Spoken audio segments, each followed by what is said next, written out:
नमस्कार दोस्तों मैं अभी मोहनलाल की लूसीफर 2 एम्पुरान नाम की नई मूवी को देखकर लौट कर आया हूँ। 3 घंटे मूवी की टोटल लेंथ है। अभी इस वक्त 11 बज रहे हैं जब मैं घर पहुँचा हूँ और ये वीडियो बना रहा हूँ। एंड इस मूवी को देखने जाने से पहले आप लोगों को लूसीफर का पार्ट 1 जो 2019 में रिलीज़ हुआ था देखना होगा। कहीं ना कहीं आपको हिंदी में मिल ही जाएगी। एंड लेट मी टेल दोस्तों, मैं कह सकता हूँ कि मूवी की जो कहानी है, जो लीड कैरेक्टर्स हैं वो मुझे काफ़ी इंटरेस्टिंग लगे हैं। कहीं ना कहीं मूवी एंगेजिंग है, कुछ ना कुछ देखने लायक है। एंड जो प्लॉट है वो मुझे काफ़ी हद तक पसंद आया है।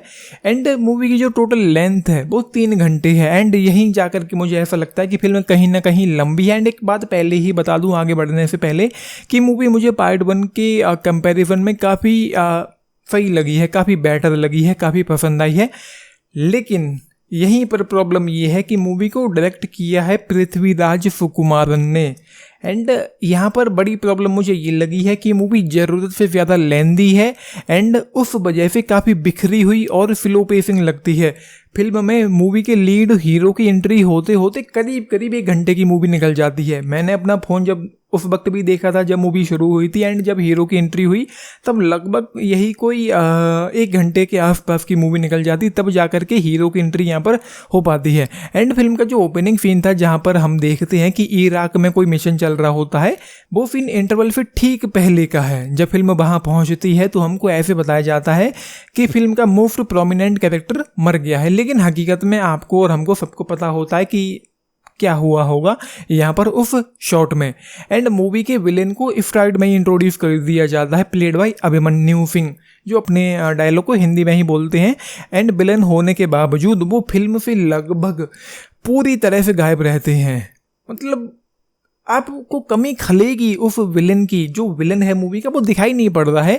एंड पृथ्वीराज की बैक स्टोरी, पृथ्वीराज का जो कैरेक्टर है उसकी बैक स्टोरी भी उसी सीन में देखने को मिल जाती जिसमें विलेन को इंट्रोड्यूस किया गया था मूवी के शुरुआत में, जिसके बारे में पार्ट 1 में कुछ भी जानने को मिला नहीं था। एंड विलेन का स्क्रीन टाइम मूवी में ज़्यादा नहीं है, मतलब ऐसे कहूँ कि है ही नहीं। उन्होंने जैसे कि इम्पोर्टेंस ही नहीं दी हो मूवी के विलेन को, वो काफ़ी टाइम तक गायब रहता है। और ना ही विलेन को ज़्यादा डेवलप किया गया है।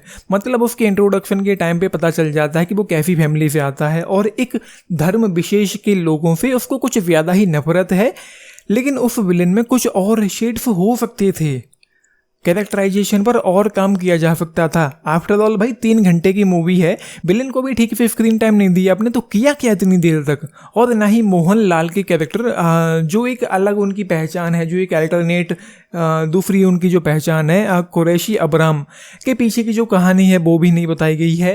एंड मूवी के एंड में जब part 3 Lucifer 3 the beginning screen पर लिख करके आता है तो ऐसा लग रहा है कुछ मूवी फ्लैशबैक में जाती है 1981 में मुंबई में, अगर मैं गलत नहीं हूँ तो ऐसी उम्मीद की जा सकती है कि अगले पार्ट में उस विलेन की उस किरदार की हमको एक बैक स्टोरी देखने को मिलेगी। एंड उसके अलावा मूवी की जो राइटिंग है, जो पेसिंग है, जो स्क्रीन प्ले है, जो डायरेक्शन है, उसमें मुझे अच्छे काफ़ी इशूज़ देखने को मिले हैं। सबसे पहले जैसा कि मैंने कहा है, मूवी की जो टोटल लेंथ 3 घंटे है नहीं होनी चाहिए थी। मुझे लगता है कि 2.25 घंटे के आसपास की मूवी होती तो काफ़ी ज़्यादा बेटर होता है। एंड इस वजह से क्योंकि मूवी बिखरी फील होती है तो काफ़ी कुछ ऐसे मोमेंट थे जब मैं मूवी में इन्वेस्ट हो जाता था, फिर डिस्कनेक्ट हो जाता था। मतलब आपको मूवी पूरी तरीके से start to end hook and book करके ग्रैब करके जकड़ के बांध करके नहीं रख पाती है। काफ़ी कुछ ऐसे मोमेंट थे जब मैं डिस्कनेक्ट भी हो रहा था। एंड जैसा कि मैंने कहा है, मूवी के हीरो की ही एंट्री होते होते लगभग 1 घंटे की मूवी निकल जाती है। तो आप लोग समझ सकते हैं कि स्क्रीन प्ले कितना ग्रेट है, राइटिंग कितनी अच्छी है। तो वो चीज़ें फील होती हैं मूवी में। मतलब मेरा कहना ये है कि 3 घंटे तो ये मूवी कहीं से भी किसी भी तरीके से नहीं होनी चाहिए थी, बिल्कुल भी नहीं, बिल्कुल भी डिजर्विंग नहीं है। लेकिन जो कहानी है वो कहीं ना कहीं फेल लगती है। लेकिन अब क्योंकि मूवी ज़्यादा है और कहानी इतनी है तो वो बिखरी ऑफकोर्स फील होती है, जैसा कि मैंने आप लोगों से कहा भी है। एंड मूवी में ट्रीटमेंट के नाम पर कोई इंटेंसिटी नहीं है, ज़्यादा एक्साइटमेंट भी नहीं है। एंड कुछ ऐसा खास नहीं होता है कि हम किसी पर्टिकुलर मोमेंट में मतलब उस तरीके से इस मूवी को एंजॉय कर पाएँ कि जैसे हम ये सोच रहे हो, हम जैसे हमारे लिए ये कोई बहुत नई, बहुत फ्रेश मूवी हो, बहुत कुछ आउट ऑफ द बॉक्स यहाँ पर हो, नहीं है।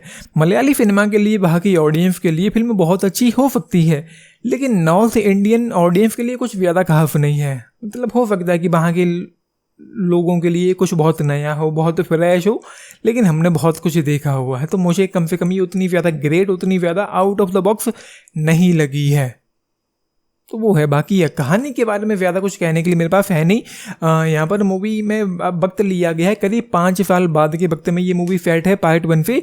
एंड जो किरदार था अबराम कुरैशी या फिर मोहनलाल का जो किरदार है वो इंडिया से बाहर है एंड दूसरी चीज़ों में वो उलझा हुआ है। एंड दूसरी साइड वो जो पार्टी है IUF, उसमें अपने कुछ इंटरनल प्रॉब्लम्स चल रहे हैं, वो आप लोगों को देखने को मिल जाएंगे। तो बस यही है, फिर ज़्यादा मैं कह नहीं पाऊँगा इस मूवी के बारे में कि तो भाई मतलब 3 घंटे तो नहीं होनी चाहिए थी कहीं से भी किसी भी एंगल से। एंड पृथ्वीराज सुकुमारन का जो डायरेक्शन है वो मुझे मतलब टॉप नॉच नहीं लगा है। मतलब मेरा कहना ये है कि ये मूवी कुछ काफ़ी और बेटर, काफ़ी अच्छी हो सकती थी अगर सही चीज़ें इस मूवी के साथ हुई होती। टेक्निकल एक्सपेक्ट में मूवी काफ़ी बेटर हो सकती थी, वो है। बाकी जस्ट आज मैं 3.25 स्टार दूंगा इस मूवी को। ना तो 3 स्टार्स दे सकता हूँ, ना ही 3.5 स्टार्स, क्योंकि वो कम लगता है, ये ज़्यादा लगता है। तो 3.25 स्टार। बाकी 10 में से अगर आप लोग पूछें 7 स्टार्स इस मूवी के लिए चाहे तो देखने जा सकते हैं। एंड मूवी कहीं ना कहीं वैसी ही है जैसा पार्ट 1 था, ना वो ग्रेड था ना ये ग्रेड है। तो ये है, आपने मूवी देखी है, अपने टेक्स जरूर लेके बताना। बाकी लाइक शेयर सब्सक्राइब भी करना चैनल को, वीडियो करना। हाँ, मूवी में जो परफॉर्मेंसेस देखने को मिलती हैं वो मुझे लगभग सभी की ही काफ़ी पसंद आई है। एंड आमिर खान की सिस्टर भी इस मूवी में देखने को मिलती हैं शुरुआत में ही, जहाँ पर विलेन इंट्रोड्यूस होता है वहीं पर उनका किरदार दिखाई पड़ता है। तो वो है। एंड लाइक शेयर सब्सक्राइब भी करना चैनल को, वीडियो करना। This is Nitish and signing off, thank you.